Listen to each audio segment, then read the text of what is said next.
반갑습니다. 플러스 경매 김수경입니다. 오늘은 경기도 고양시 일산서구 가자동에 있는 근린주택 경매권 같이 한번 살펴보려고 합니다. 자, 근린주택이라고 제가 말씀을 드렸는데 보니까 근린주택이 아니고 근린시설로 보입니다. 근린주택이라는 것은 한 건물 안에 상가가 있고 상가, 사무소, 오피스텔 이런 게 있고 또 주택이 있고 섞여 있는 거죠. 자, 그리고는 근린시설이라는 것은 뭡니까? 근린시설이라고 하는 것은 사무소나 그러면 근생이나 이런 게 있는 거고, 그리고 주택 부분이 없는 겁니다. 자, 근린주택은 그럼 주택으로 들어갈 수 있는 것이며 근린시설은 주택이 아닌 거죠. 굉장히 민감한 부분인데 같이 한번 확인을 제대로 해보도록 하겠습니다. 자, 입찰 날짜는 11월 16일 내일입니다. 임박한 사건입니다. 혹시나 이 물건 입찰 들어가려고 하시는 분에게 조금이나마 도움이 됐으면 좋겠습니다. 자, 11월 16일 내일입니다. 의정부 지법 고양지원이고요. 2020 타경의 7633의 물건번호 1번입니다. 물건번호 1번, 2번이 있는데 이런 경우에는 반드시 1번이라고 입찰서에 기재를 제대로 하셔야 됩니다. 자, 토지 면적이 126.14평, 건물 면적이 104.87평 되어 있습니다. 자, 감정가 9억 300선에서 30% 내려가서 지금 2차는 최저가가 6억 3,200선입니다. 저렴하죠, 그죠? 일산서구 가자동에 땅만 해도 126평이 넘는데 지금 6억 3,200선이 되니까 많은 분들 관심을 가지고 있는 것 같습니다. 자, 그리고 여기 보면은 우리 서류 보다 보면은 관련 사건에서 여기 이렇게 병합돼서 두 사건이 지금 기재가 되어 있습니다. 이 말은 무슨 말이냐면은 이제 경매가 어떤 채권자가 하나 먼저 경매를 신청을 한 겁니다. 그때 사건 번호는 7633이 물건 번호 1번이죠. 이것은 7633인데 그 이후에 다른 채권자들도 경매를 신청을 한 겁니다. 경매가 중복으로 들어온 겁니다. 그래서 세 군데에서 지금 경매가 들어와서 진행이 되기 때문에 이런 물건 같은 경우에는 취하의 가능성은 아주 낮다라고 보시면 되겠습니다. 자, 그러면은 사진으로나마 먼저 구경을 한번 해보죠. 자, 이렇게 생긴 건물입니다. 건물 깨끗합니다. 준공 떨어진 지 1년 반밖에 안 됐습니다. 자, 그리고요, 이렇게 본권 전경 사진들이 나옵니다. 자, 이렇게 나오는데 어떤 적이냐면은 여기 1층은 지금 보니 음식점으로 지금 되어 있고요. 그리고는 2층, 3층이 있습니다. 자, 2층, 3층 부분에 있어가지고는 한번 조금 이따가 어떤 식으로 구성이 되어 있는지 보도록 하죠. 옆에서 보면 또 이런 물건이고요. 지금 주차랑 이런 모습들이 나옵니다. 그죠? 자, 그리고요, 또 더 내려가 볼게요. 여러분이 아셔야 되는 부분이 뭔가, 민감한 부분인데, 자, 토지가 이렇게 됩니다. 이 건물 토지가 세 필지입니다. 자, 이렇게 지금 496-3번지, 그죠? 여기에 건물이 앉아 있고요. 그리고 요 부분, 그죠? 토지 2번. 2번은 지금 도로 부분으로, 그죠? 도로로 편입이 되어 있고, 그리고 3번이 있습니다. 이게 지금 농지로 되어 있습니다. 자, 농지로 되어 있는데, 여기에 지금 묘지가 있다고 합니다. 그래서 이 부분 여러분 조심하셔야 됩니다.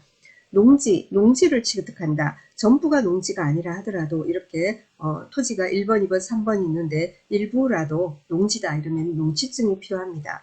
자, 농지증은 농지인 경우에 발급을 해줍니다. 그죠? 자, 농지라고 되어 있는데 여기를 쫙 이렇게 짠디 깔아서 이쁘게 정원으로 그죠? 짠디 깔고 꽃나무 심어놨다. 농사 짓는 게 아니잖아요. 그죠? 그렇다든지 아니면 여기를 포장을 해서 주차장으로 사용한다든지 아니면 여기다 창고를 지었다든지 여기처럼 이 사건처럼 묘지가 있다라든지 그럼 농지가 아닌 거예요. 그러면 농지증이 반려되겠죠. 그죠? 그래서 그 부분에 대해서 여러분이 아셔야 되고요.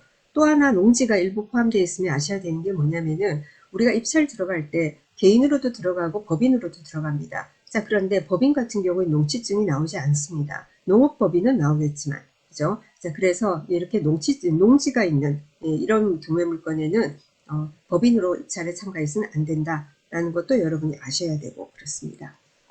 자, 그래서 그 밑에 보니까 건물이 이렇게 앉아있다라는 겁니다.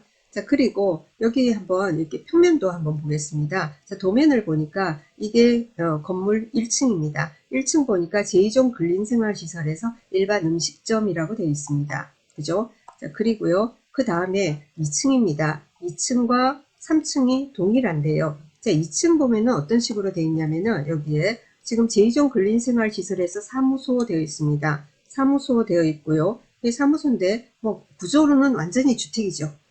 그렇잖아요. 현관 들어가서 여기 사무소 4개 우리가 보기에는 뭡니까? 뭐 싱크대 있고 그냥 주택으로 보입니다. 근데 사무소로 지금 일단 해놓은 거예요. 회의실을 해놨지만 이게 뭐 방이죠. 그죠? 예, 그리고는 화장실. 예, 일단 구조는 주거용으로 보이는데 어떻게 해요? 사무소로 되어 있다 이렇게 되어 있습니다. 이런 식으로 지금 되어 있고 여기 이제 그 하나 더는 현관이 여기네요. 현관이 현관이 여기로 여기입니까? 여기로 들어와서 어떻게 해요? 거실, 주방, 뭐 식당 돼 있고 방이 하나, 둘, 침실 1, 2. 침실이란 말은 주택이란 말이다. 그죠? 침실 1, 2, 욕실, 다용도실 뭐 이런 식으로 되어 있습니다. 그래서 이 도면상으로 보면은 요것은 하나는 사무소, 하나는 주택 이렇게 보입니다. 그죠? 네, 그렇게 보이고 자 그리고 3층도 역시 동일합니다. 그리고는 4층에는 다락, 베란다 뭐 이런 식으로 되어 있습니다. 자, 그러면은 한번 자세히 토지와 건물의 현황을 보도록 하겠습니다. 토지 1번, 2번, 3번 아까 조금 전에 사진으로 봤습니다. 1번 같은 경우는 96.5평 대지 봤고요. 그 다음 도로 부분 있었죠. 그죠? 길쭉하게 그게 있었고 그리고는 전이 21.18평 이렇게 되어 있습니다. 자, 그리고 건물 보겠습니다. 건물 여기 이제 보니까 1층 그저 일반 음식점 받고 그리고 2층에 단독주택 한 가구 그 다음 사무소 3층 같은 경우에도 뭐 다가구 주택 사무소 이런 식으로 되어 있고 뭐 옥탑에는 뭐 제2종 뭐 이런 식으로 되어 있습니다. 여튼 사용 승인이 2020년 5월 27일입니다. 준공이 그래서 우리 준공이란 표현 많이 쓰죠. 2020년 5월 27일 날 사용 승인되고 그리고는 2020년 5월 29일 날 5월 29일 날 소유권 보존이 되더라고요. 이틀 뒤에. 지금 그렇게 되어 있는 건데, 지금 이렇게 이제 나온 것은 뭐냐면은, 현황이 그렇더라는 겁니다. 감정평가사가 감정을 하기 위해서 가지 않습니까? 가니까 이런 형태더라. 이렇게 되어 있어요. 자, 그런데 우리가 건축물 대장을 한번 열어보도록 하겠습니다. 자, 건축물 대장을 열었습니다. 건축물 대장 여니까 위반 건축물이란 내용 없고요. 그리고 우측 상단에 보니까 두 가구라고 되어 있습니다. 그리고 또 뭐냐면 여기 보면 1층에 일반 음식점 되어 있고 그 다음에 여기 역시 다가구와 사무소 3층도 다가구와 이렇게 사무소 식으로 되어 있는데 여기 보면은 그렇게 되어 있습니다. 자 그렇게 되어 있는데 중간에 여기 보면 어떤 내용이 나오냐면은 변동일 해서요 2020년 5월 27일 날 어떻게 됐냐면은 건축 허가에 의한 사용 승인 했는데 제2종 근린생활시설 1동 3층 연면적 318.48제곱미터 있습니다. 자, 이 말은 뭐냐면은 처음에는 그렇게 했는데 이 사용 승인 어떻게 해요? 원래 이거에 이제 전체 건물 3층 건물 전체가 제2종 근린생활시설이다 이거죠. 그래서 이 공구상으로는 지금은 이거는 이 건축물 대장을 우리가 보면은 어떻게 해요? 이 건물 전체는 전부 다 근린시설, 그죠? 근생으로 되어 있는 근린시설인 겁니다. 그죠? 구조는 2층, 3층의 구조는 보면 사실은 뭐로 되어 있든지 간에 거의 주택의 형태로 보이죠, 그죠? 예, 그렇지만은 분명히 여기는 지금 제2종 근린생활시설로 되어 있는 겁니다. 자, 그래서 건물 등기를 한번 열어보도록 하겠습니다. 여러분 건물 등기부 열면은 표제부에 이 건물이 어떤 건물이라는 게 나와 있죠. 그죠? 등기부 열면은 이 건물의 뭡니까? 위치 그리고는 또 몇 층부터 몇 층까지 있으며 각 층별로는 면적이 어떻게 되며 그리고 각 층에 그러니까 어떤 용도로 사용되는지 이런 거 나와 있죠. 여러분 예를 들면 주상복합 아파트 같은 거 등기부 열어보면 그렇죠? 예를 들면 주소, 이 물건이 이 동이 그러니까 그것도 1동, 2동, 3동이 있다면 1동이면 1동에 대해서 다 나와 있는 겁니다. 주소지가 어떻게 되며 그죠? 주소지가 어떻게 되며 총 대지가 어떻게 되고 그리고는 뭐죠? 총 연면적이 어떻게 된다 나오고 지하 몇 층부터 지상 몇 층까지 되어 있고 층별로 면적이 나와 있고 그리고 어떤 건물이다라는 게 나와 있죠. 그죠? 오피스텔 아니면 근생 그리고는 공동주택 이런 식으로 이렇게 쭉 나와 있는 겁니다. 그래서 이런 건물도 열어보면 되겠죠. 그죠? 토지 등기 있고 건물 등기 있고 그렇습니다. 공동주택은 그냥 등기부만 있는 거죠. 분리되어 있지 않은데 그죠? 집합 건물은 그렇지 않고 이런 건물은 토지 등기, 건물 등기가 따로 있죠. 그럼 건물이 어떤 용도인지는 건물 등기를 열어봐야 되겠죠. 열어보겠습니다. 자, 건물 등기 열어보니까 뭐가 나옵니까? 여러분 봅시다. 자, 2020년 5월 29일 날 첫 보존 등기가 된 겁니다. 그리고 주소가 나와 있고 철근 콘크리트 구조, 콘크리트 지붕 되어 있고 어떻게 되어 있습니까? 자, 3층 건물이다라고 나와 있습니다. 3층 건물이고 제2종 근린생활시설이다 라고만 나와 있습니다. 제2종 근린생활시설 및 다가구, 주택이, 단독주택이 이런 말이 없어요. 제2종 근린생활시설이다 되어 있고 층별, 그죠? 층별 면적이 나와 있고 그렇습니다. 그렇지 않습니까? 자, 그렇다면은 이 건물 같은 경우에는 근린주택이 아닌 거죠. 그죠? 근린주택이 아닌 것입니다. 자, 굉장히 민감한 부분인데, 그죠? 그래서 여러분이 제가 드리고 싶은 말씀 뭐냐면은 항상 등기부라든가 건축물 대장이라든가 뭐라든가 이런 것을 여러분이 여러분 스스로 클릭을 해서 확인을 하시고 하셔야 된다는 말입니다. 간혹 보면은 뭐 다세대, 뭐 빌라 이렇게 되어 있는데 실상은 서류를 열어보면은 근린 상가인 경우 있어요. 근린 상가인데 보통 이런 옥션 사이트들에서 어떻게 해요? 현황을 가지고 분류를 해버리는 거예요. 현황을 가지고 분류해서 다세대 빌라 이렇게 되어가지고는 아 빌라인가 보다 하고는 입찰에 들어갔다가 낭패 보는 경우들이 상당히 많이 있습니다. 우리 그걸 갖다가 정식 명칭은 아니지만 원래는 근생인데 주택으로 빌라로 사용된다 해서 근생 빌라 이런 말로 통칭을 하고 있습니다. 그래서 낭패 보는 경우도 있는데 이 물건 역시도 제가 열어보니까 근린주택이 아니고 근린시설이다라는 겁니다. 이 부분 여러분한테 꼭 말씀드리고 싶었습니다. 꼭 반드시 스스로 확인하자라는 거죠. 아시겠죠? 자, 그래서 그 부분은 그러면 우리가 확인이 됐고, 그리고 아까 농취증 부분 제가 말씀을 드렸습니다. 항상 보면은 매각물건 명세서에 열어봐야 되겠죠. 농지라고 해서 다 농취증이 필요한 게 아닙니다. 어디에 있는 농지인지 어떠한지에 따라서 간혹은 농취증이 필요 없는 경우도 있습니다. 예, 그래서 매각물건 명세서 한번 열어보겠습니다. 매각물건 명세서 열어보니까 비고란에 여기 보면은 뭐죠? 조사된 임차 내역은 없다 이런 말 나오고요. 어떤 말이 나오냐면은 자, 연고미상의 분묘가 소재한다 했습니다. 분묘 기지권 성립 여부는 불분명하다. 네가 알아서 조심해라. 입찰할 사람 조심. 네가 스스로 조심을 해서 입찰하라. 뭐 이런 말이다. 그죠? 그래서 요 분묘 부분에 대해서 확인을 하셔야 되고요. 자, 그리고 비고 여기 보면은 어떤 말이 나오냐면은 여기 목록 3 이 말이 아까 토지 3번 전에 대해서입니다. 자, 지목은 전으로서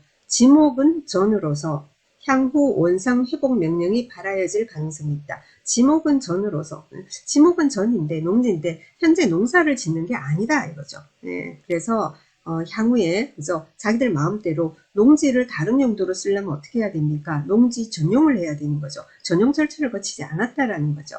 그래서 원상 회복 명령이 발하여질 가능성이 있다.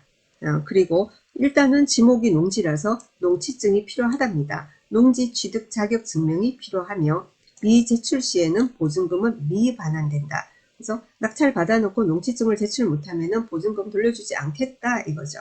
그죠?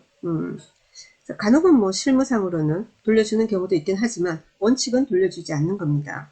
자, 그리고 지상의 연고 미상의 분묘가 존재한다. 분묘 기지권 성립 여부에 대해서 불명하다 했습니다.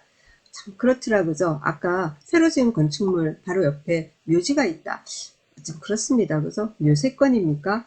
조금 좀 그래요. 그죠? 그 부분 분명히 해결은 이런 걸 낙찰을 받으면은 일단은 주택은 아닙니다. 그래서 주택 수에는 안 들어가니까 그 부분은 우리가 프리해줬어요. 자, 그런데 거기에 구조는 전부 다 주택으로 되어 있습니다. 주택으로 임대 나가지 않으면 이건 임대도 안 나갈 것 같은데 사무소로 누가 그렇게까지 들어올까? 그래서 2층, 3층 같은 경우에 자, 그 부분은 조금 좀 애매모호한 그런 부분이 있어요. 자, 그렇고요.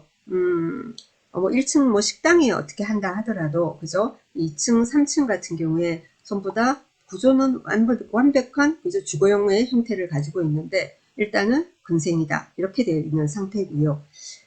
그 부분도 이제 해결을 이제 어떤 식으로 활용할 건지 예, 하셔야 되는 거고 그리고 뭐죠? 이게 바로 옆에 집 바로 입구에 바로 묘지가 있는 겁니다. 그죠? 그걸 어떻게 할 것인가? 눈에 보이지 않게 어떤 게 뭐 펜스를 칠 것인가? 그래서 좀 가리면서 줘야 할 것인가? 그리고는 여기 알아내서 분묘 기지권이 성립하는지 성립하지 않는지 누구 것인지 언제부터 있는 것인지 뭔지 그걸 알아야 되겠죠. 그죠? 자, 그리고 또 분묘 기지권이 성립하더라도 이제는 판례에 의해서 물론 그 치료는 받을 수 있습니다. 근데 그 치료 예를 들면은 치료를 이제 청구했단 말이에요. 그죠? 치료는 받을 수 있죠. 분묘 기지권이 성립한다. 이러면은 분명히 우리가 치료는 청구할 수 있습니다. 그 치료를 청구했는데 치료를 주지를 않아요. 그죠? 그러면 두 번에 의해서, 그러면 뭐 2회니까 2년이다, 그죠? 2년간 주지 않으면은 분묘기지권, 원래 성립하는 분묘기지권도 지료를 주지 않으면 2회에 걸쳐서 주지 않으면은 뭡니까? 이것은 없어진다, 그죠? 자, 그렇게 되긴 하지만 만약에 그쪽에서 계속 준다면 어떡할 겁니까? 계속 지료를 주면은 방법이 없는 겁니다. 치료를 안 줘야지, 그죠? 치료를 안 줘야지 분묘기지권이 없어지고 우리도 뭐 해결 방안을 찾을 텐데, 그죠? 그리고 처음부터 분묘기지권이 성립하지 않는 묘지다. 그러면 뭐 절차를 해가지고는 파묘를 해서, 그죠? 절차를 또 밟으면 되는 거고. 이건 뭐 현황 조사를 통해서 하시는 건데, 이건 뭐 당장 내일 입찰 날짜인데, 뭐 다른 거보다 여러분 이제 공부 차원에서 저도 해드리는 거고, 그리고는 내일 입찰 들어가실 분들 혹시라도 보시면은 이게 근린 주택은 아니고 근린 시설이라는 것은 희소식이긴 해요. 자, 그런데 이거를 나중에 어떻게 활용할 것인가? 주택이 아닌 걸로 우리가 활용이 가능할 것인가? 뭐 이런 여러 가지를 곰곰이 생각을 해야 되는 그런 부분이고 그렇습니다. 여튼 지금 건축물 대장과 건물 등기부를 열어서 주택이 아니라는 걸 확인을 했고, 그리고 농취증 부분 이제 확인을 했습니다. 향후 원상 회복 명령이 발하여질 가능성이 있다 했는데, 이런 경우에 예를 들면은 그죠?